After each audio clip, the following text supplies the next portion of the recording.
नमस्कार दोस्तों, मैंने गुलाब सर एडमिशन ट्यूशन सेंटर में हुआ बा।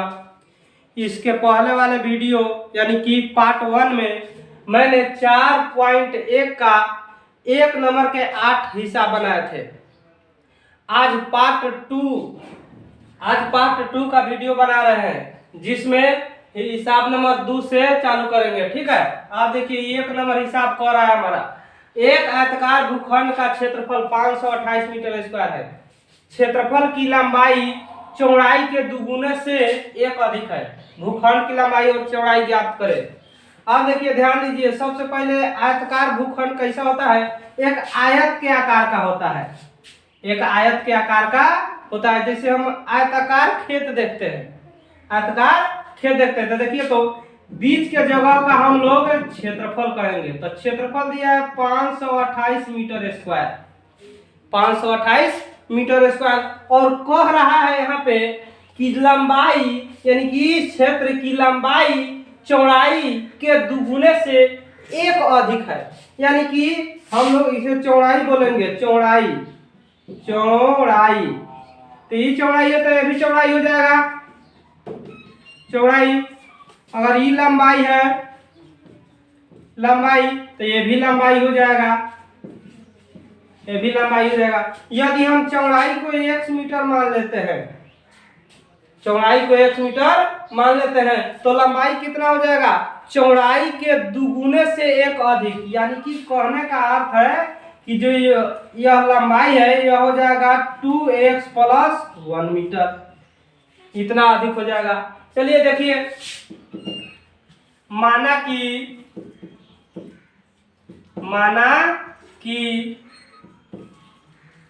आयताकार भूखंड की चौड़ाई देखिए यहाँ पर है आयताकार भूखंड की चौड़ाई, तो इसे x मीटर मान लिए। कितना मान लिए? x मीटर मान लिए। अब लंबाई कितना हो जाएगा? आयताकार भूखंड की लंबाई देखिए, तो लंबाई कितना हो जाएगा? यहाँ कह रहा है क्वेश्चन कीजिए, लंबाई चौड़ाई के दुगुने से 1 अधिक है।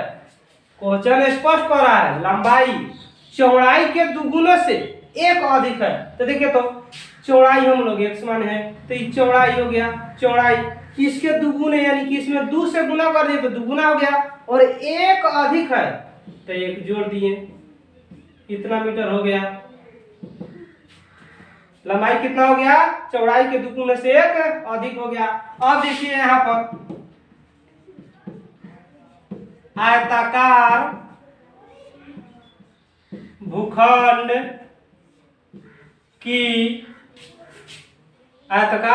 का क्षेत्रफल, आयताकार भूखंड का क्षेत्रफल कितना दिया है? 528 मीटर स्क्वायर। और देखिए, इसी का आयत का जो क्षेत्रफल है, इसी के फॉर्मूला का यूज करेंगे। आयत का क्षेत्रफल होता है लंबाई गुने चौड़ाई। अब देखिए, तो आयताकार भूखंड का क्षेत्रफल लंबाई गुने चौड़ाई, बराबर कितना हो जाएगा? 528। अब देखिए, लंबाई के जगह पर कितना रखेंगे? लंबाई के जगह पर 2x + 1, गुने चौड़ाई के जगह पर कितना रखेंगे? x, बराबर 528। अब देखिए यहाँ ध्यान से, 1 से गुना करेंगे 2x में तो कितना हो जाएगा? 2x स्क्वायर प्लस, और फिर 1 में गुना करेंगे x से तो कितना होगा? x। अब खींच लेते हैं इसे, 528 इधर प्लस में आएगा, इधर तो माइनस में हो जाएगा, 528 बराबर 0। अब देखिए हमारा यह समीकरण बन गया। हिसाब में कह रहा है कि जो सिर्फ द्विघात समीकरण है या नहीं, लेकिन हम लोग इसका मान भी निकालेंगे। एनसीईआरटी के बुक में इतना ही आंसर दिया है, लेकिन कह रहा है यहाँ पर कि भूखंड की लंबाई और चौड़ाई ज्ञात करें, तो हम लोग लंबाई और चौड़ाई दोनों ज्ञात कर देते हैं।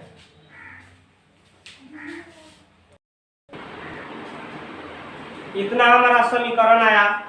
अब इसे हम लोग तोड़ेंगे, जब तक नहीं तोड़ेंगे तब तक लंबाई या चौड़ाई नहीं निकलेगा। तो देखिए, बहुत अच्छा मेथड है, पहला पद गुने तीसरा पद। कहने का अर्थ है पहला पद से तीसरा पद में गुना करना है। पहला पद गुने तीसरा पद जोड़ने घटाने पर मध्य पद के बराबर हो। पहला पद गुने तीसरा पद और जोड़ने घटाने पर मध्य पद के बराबर होना चाहिए। अब देख लीजिए 528 में 2 से गुना करेंगे तो हो जाएगा 1056 और 1056 के 2 को भाग में ऐसा तोड़ेंगे कि या जोड़े या घटा है तो कितना आना चाहिए, 1 आना चाहिए, यानी कि 1 आना चाहिए। तो देख लीजिए 2 से 5 दूना 10, 2 दूना 4, 8 दूना 16, फिर 2 से 2 दूना 4, 6 दूना 12, 4 दूना 8, फिर 2 से 2 एकम 2, 3 दूना 6, 2 दूना 4, फिर 2 से 66, फिर 2 से 33, फिर 3 से 11। अब देखिए 2 दूना 4, 4 दूना 8, 8 दूना 16, 16 दूना 32, यहाँ पर 32 आ गया और 11 तिहाई 33। अब देखिए 33 में से 32 घटेगा तो कितना होगा, 1, यानी कि 1 आएगा कि नहीं। अब देखिए उसी को बनाएंगे हम लोग, देख लीजिए, देखिए तो 2x square plus 33x minus 32x। देखिए पहला पद गुने तीसरा पद जोड़ने घटाने पर मध्य पद के बराबर आना चाहिए। अब 33 में से 32 घटाइएगा तो 1 से ना आएगा। अब देखिए 528 बराबर 0। अब देखिए इसमें से हम x कॉमन कर लेते हैं तो इसमें हो जाएगा 2x प्लस 33। अब इतना ही उतार दीजिए इधर, 2x प्लस 33। अब देखिए अभी कितना रखेंगे, आप गुना करेंगे इसमें कितना पुग जाएगा, तो माइनस हम 16 रखेंगे, 16 तो 16 दूना 32 x पुग जाएगा। आई माइनस आ प्लस माइनस 16 से 33 में गुना करेंगे तो 528 पुग जाएगा।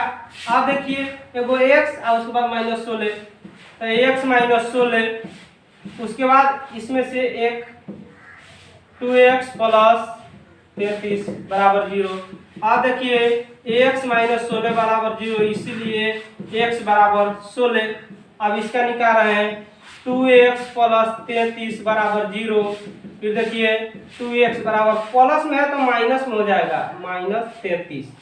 अब देखिए 2x बराबर माइनस 33 अब बटा गुना में है तो इधर आके भागा में हो जाएगा, ठीक है। तो ये निगेटिव माना गया, क्या माना गया, निगेटिव, इसको नहीं रखेंगे। अब यहाँ देखिए पॉजिटिव माना गया है 16, तो यहाँ लिखेंगे आयताकार, आयताकार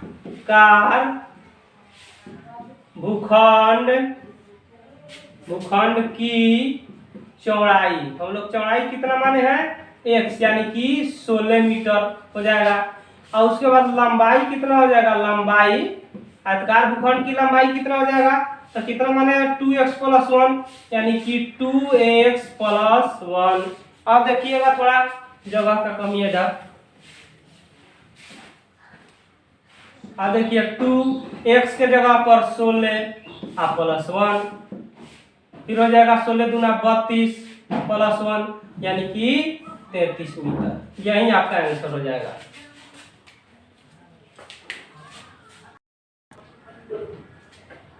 चलिए देखिए बहुत शानदार क्वेश्चन है, 2 नंबर 2 का 2 कह रहा है 2 क्रमागत धनात्मक पूर्णांकों का गुणनफल 306 है, हमें पूर्णांक ज्ञात करना है। तो देखिए माना कि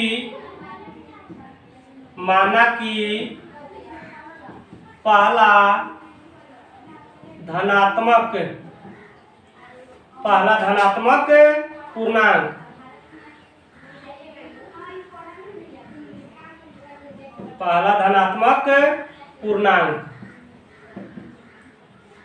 x कह रहा है क्रमागत, तो क्रमागत का अर्थ होता है लगातार। तो माना कि पहला धनात्मक पूर्णांक x, दूसरा धनात्मक पूर्णांक x प्लस 1 लगातार का, इसीलिए हम x प्लस 1 माने। प्रश्नानुसार देख लीजिए, प्रश्नानुसार कह रहा है कि जे 2 क्रमागत धनात्मक पूर्णांकों का गुणनफल दिया है 306, गुणनफल। तो देखिए तो x प्लस 1 ये गुणनफल हो गया, कितना दिया है 306। अब देखिए गुना करिए, x से x में गुना कीजिएगा तो x स्क्वायर, और फिर 1 से गुना कीजिएगा तो x खींच लीजिए 306। तो 306 को 2 भाग में तोड़ना है, ऐसा तोड़ना है कि जोड़ने या घटाने पर प्लस x आए। तो देखिए 306 को तोड़ना है तो x स्क्वायर हम लोग 17 18 में इससे तोड़ सकते हैं, ठीक है। तो 18x माइनस 17x माइनस 306 बराबर 0। अब देखिए x कॉमन कर लेंगे, x प्लस 18 x प्लस 18। अब देखिए यहाँ कितना रखेंगे, माइनस 17 रखेंगे तब पुग जाएगा इतना। देखिए तो x माइनस 17 x प्लस 18 बराबर 0। अब यहाँ से देख लीजिए x माइनस 17 बराबर 0, इसीलिए x बराबर 17। और फिर इधर हो जाएगा x प्लस 18 बराबर 0, इसीलिए x बराबर माइनस 18। इसका मान निगेटिव आया, 18 का मान निगेटिव आया, 18 के मान नहीं रखेंगे, ठीक है। उसके बाद देख लीजिए आप पहला धनात्मक पूर्णांक, पहला धनात्मक पूर्णांक x माने थे यानी कि 17। अब दूसरा धनात्मक पूर्णांक, दूसरा धनात्मक पूर्णांक तो कितना माने है, x प्लस 1 यानी कि 17 प्लस 1 18। यही आपका आंसर हो जाएगा।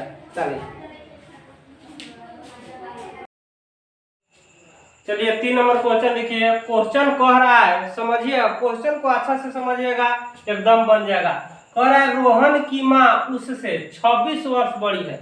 अब देखिए यहाँ स्टेप समझिए, कह रहा है रोहन की माँ उससे 26 वर्ष बड़ी है। तो 26 वर्ष बड़ी कौन है, उसकी माँ। रोहन की माँ 26 वर्ष बड़ी है। अब कहिए ना, अब 26 वर्ष बड़ा अब रोहन थोड़ा होगा, रोहन की माँ है 26 वर्ष बड़ा, ठीक है। तो रोहन की माँ 26 वर्ष बड़ी है। उनकी आयु का गुणनफल अब से 3 वर्ष पश्चात यानी कि 3 वर्ष बाद 360 हो जाएगी। हमें रोहन की वर्तमान आयु ज्ञात करनी है। चलिए देखिए, माना कि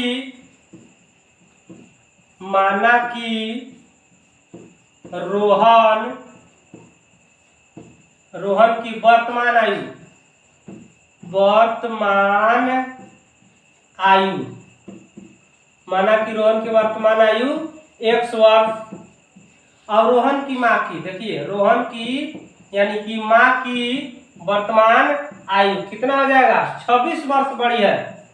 x प्लस 26 कितना हो जाएगा। फिर कह रहा है कि 3 वर्ष पश्चात यानी कि 3 वर्ष बाद, यहाँ लिखेंगे 3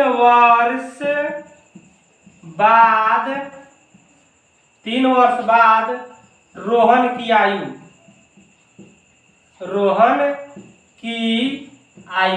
3 वर्ष बाद या पश्चात रोहन की आयु कितना हो जाएगा, यानी कि x प्लस 3 कितना वर्ष हो जाएगा।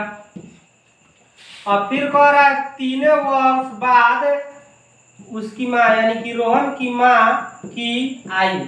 अब देखिए कितना होगा, माँ की आयु कितना है, x प्लस 26 और इसमें 3 जोड़ दीजिए, x प्लस 29 वर्ष रोहन की माँ की आयु है 3 वर्ष बाद। अब देखिए प्रश्नानुसार देख लीजिए, कह रहा है कि जो दोनों का गुणनफल कितना दिया है 360।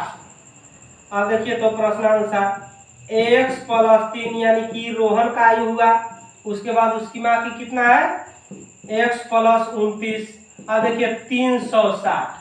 अब यहाँ से गुना कीजिए, देखिए x से x में गुना करेंगे तो x स्क्वायर हो जाएगा, x में 29 से गुना कीजिएगा तो 29x हो जाएगा। उसके बाद 3 से x में गुना कीजिएगा तो 3x होगा, और 3 से 29 में गुना कीजिएगा तो 29 या 87 होगा, ठीक है। अब बराबर 360।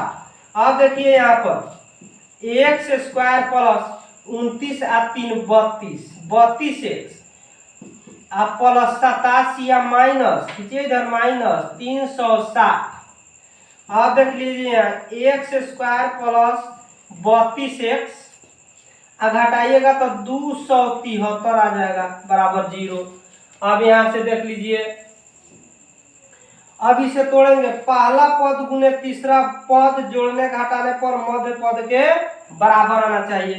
तो देखिए 273 को दो भाग में तोड़ेंगे, जब दो भाग में तोड़ेंगे तो 39 में और 7 में टूटेगा। तो देखिए तो यहाँ से x square plus 39x minus 7x minus 273 बराबर 0। अब देखिए x कॉमन कर लेते हैं, तो x प्लस 39 कॉमन कर लिए x। अब देखिए यही यहाँ पर लिख देंगे x प्लस 39 बराबर 0। अब कितना रखेंगे, देखिए 7 रखेंगे, 7x। अब इसमें गुना कीजिएगा तो इतना टूट जाएगा। अब देखिए 7x माइनस 7, ई वाला रख दिए, और इसमें से 1 x प्लस 39 बराबर 0। अब देखिए तो x माइनस 7 बराबर 0, इसीलिए x बराबर 7, माइनस में तो प्लस में जाएगा। अब देखिए x प्लस 39 बराबर 0, इसीलिए x बराबर माइनस 39। ये निगेटिव मान आ गया, उसको नहीं रखेंगे, पॉजिटिव मान रखेंगे यहाँ पे। अब देखिए कह रहा है अतः रोहन की वर्तमान आयु हमको ज्ञात करना है। तो रोहन की वर्तमान आयु x माने है, देखिए रोहन की वर्तमान आयु x वर्ष माने है, यानी कि x के जगह पर 7 रख देंगे, 7 वर्ष। रोहन की वर्तमान आयु कितना है, 7 वर्ष। यही आपका आंसर है। चलिए 4 नंबर क्वेश्चन देखते हैं, यानी कि लास्ट है प्रश्नावली 4.1 का। कह रहा है एक गाड़ी 480 किलोमीटर की समान चाल से तय करती है, यदि इसकी चाल 8 किलोमीटर प्रति घंटा कम होती तो उसी दूरी को तय करने में 3 घंटा अधिक लेती है। रेलगाड़ी की चाल ज्ञात करें। सबसे पहले देखिए, माना कि रेलगाड़ी की चाल x कितना मान लीजिए, x किलोमीटर प्रति घंटा, और दूरी दिया है 480 किलोमीटर। तो देखिए समय बराबर फॉर्मूला होता है, चाल देवे किया है x माने है, दूरी दिया है 480, समय का फॉर्मूला यानी कि t1 इसे नाम रखती है t1। तो समय बराबर फॉर्मूला होता है दूरी बटा चाल। तो देखिए दूरी कितना है, 480 है, और चाल कितना माने है, x। तो दूरी बटा चाल यानी कि 480 बाई x। अब देखिए यहाँ पे, अब रेलगाड़ी की चाल देखिए, रेलगाड़ी की यहाँ छूट गया है, रेलगाड़ी की चाल। अब कह रहा है कि जो यहाँ 8 कम, कह रहा है इसकी चाल 8 कम होती तो, यानी कि 8 कम कर दिए हैं, 8 कम कर दिए, यानी कि x माइनस 8 किलोमीटर प्रति घंटा। दूरी तो वही रहेगा 480। अब देखिए समय यानी कि t2 बराबर दूरी बटा चाल। तो दूरी कितना है, 480, चाल कितना है, चाल है 8 माइनस x माइनस 8, चाल कितना है, x माइनस 8। उसके बाद देखिए प्रश्नानुसार देख लिए, 480 बटा x माइनस 8 माइनस 480 बटा x। अब देखिए इसे कैलकुलेशन किए, बाटा पर का घटाव किए हैं, तो लघुत्तम आ गया इतना। अब देखिए x माइनस 8 से x माइनस 8 कट जाएगा, x बचा, और गुना कर दिए 480 में, तो 480x माइनस, उसके बाद देखिए x से x कट जाएगा, अब 480 इंटू x माइनस 8। अब देखिए अब नीचा गुना कर दिए, x में x से गुना किए थे x स्क्वायर, x से 8 में किए तो 8x। अब देखिए प्लस माइनस में ही कट जाएगा, प्लस माइनस में क्या होगा, कट जाएगा। गुना किए थे यहाँ तो प्लस माइनस में कट गया, और गुना किए थे इसमें तो इतना आ गया 3840। अब देखिए अब ऊपर बच गया 3840 बटा x स्क्वायर माइनस 8x बराबर 3। अब एक मानकर तिरछा तार से गुना कर दिए, देखिए तिरछा तार से गुना किए, क्रॉस मल्टीप्लिकेशन। अब देखिए 3 से इसमें गुना करेंगे तो कितना होगा, 3x स्क्वायर, 8 तिरका 24x। उसके बाद 3840 को खींच लिए तो माइनस में आ गया बराबर 0। अब देखिए 3 कॉमन कर लिए हैं, 3 सब में से निकाल लिए, देखिए तो 3 निकाल लिए और 3 को इधर भेज दिए हैं, तो बताइए इधर आएगा बाटा में तो कितना होगा, 0 होगा ना मान होगा, इसलिए 0 रख दिए। अब तुरंत पहला पद गुने तीसरा पद जोड़ना घटाना पर मध्य पद के बराबर होना चाहिए। अब देखिए इसको तोड़े हैं, जब तोड़े हैं तो 40 और 32 में टूट गया। अब बताइए -40 में से 32 घटेगा तो कितना आएगा, -8x आएगा। अब देखिए इसमें से कॉमन कर लिए, इसमें से कॉमन कर लिए, इतना x कॉमन किए, x -40 बचा, यही उतार दिए यहाँ पे और उसके बाद 32 रख दिए, गुना किए तो इतना पुग गया। अब देखिए अब x प्लस 32 आएगा, इसमें से रख लिए x -40। अब क्या किए, x प्लस 32 बराबर 0, यानी कि x बराबर कितना हो जाएगा, इधर माइनस में आ जाएगा, 32। अब देखिए अब x -40 बराबर 0, यानी कि x बराबर 40। अब देखिए अतः रेलगाड़ी की चाल कितना माने हैं, x किलोमीटर प्रति घंटा, यानी कि 40 किलोमीटर प्रति घंटा। चलिए ये प्रश्नावली सुधार दिए। अगले प्रश्नावली में लेकर आएंगे प्रश्नावली 4.2। अगर अच्छा लगे तो चैनल को सब्सक्राइब कीजिए, लाइक कीजिए और कमेंट कीजिए। चलिए, जय हिंद, जय भारत।